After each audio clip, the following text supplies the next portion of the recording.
Hammaga assalomu alaykum. E'tiboringizga Preston shahridagi markaziy poyezd demak bekatini, ya'ni stansiyasini ko'rsatmoqchiman. Stansiya demak ilk bori 31-oktyabr 1838-yilda ochilgan. Ko'rib turganingizdek o'ziga xos dizaynga ega va 2-sentyabr 1850-yilda kengaytirilgan. Stansiya birinchi ochilgan paytda 13 ta platformasi bo'lgan va eng qiziq tomoni har bitta platformani egasi alohida kompaniya bo'lgan va har bitta kompaniyani o'zini alohida platformasi va yo'nalishi bo'lgan. Yillar o'tib keyinchalik taraqqiyot rivojlanib, hammasi operatorlarga birlashtirilgandan keyin bora-bora demak platformalarning ham soni kamaygan. Hozirgi kunda 7 tani tashkil etadi. 1870-yil 30-yanvar kuni juda ham qattiq shamol tufayli mana shu stansiyani tom qismidagi juda ko'p qismini shamol uchirib ketgan, lekin ta'mirlash ishlari davom ettirilgan.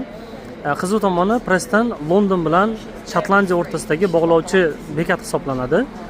Ilk bora demak poyezd harakati yo'lga qo'yilgan paytlarida poyezdlarda hali ovqatlanish imkoniyati mavjud bo'lmaganligi sababli Londondan Shotlandiyaga ketadigan odamlar aynan mana shu Preston shahridagi bekatga tushib qolib 20 daqiqa davomida tamaddi qilib, undan so'ngra yana yo'llarda davom etishgan.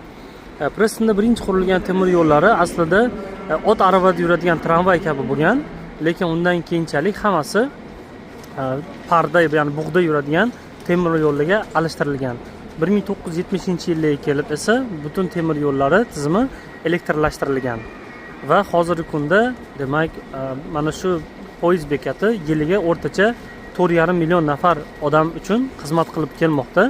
Eng past ko'rsatkich bu 2021-yilda Covid paytiga to'g'ri keladi va o'sha paytlari 1,5 milliondan oshgan demak mijozlarga xizmat yo'lovchilarga xizmat ko'rsatilgan Preston shahri markazidan Preston temir yo'l bekati.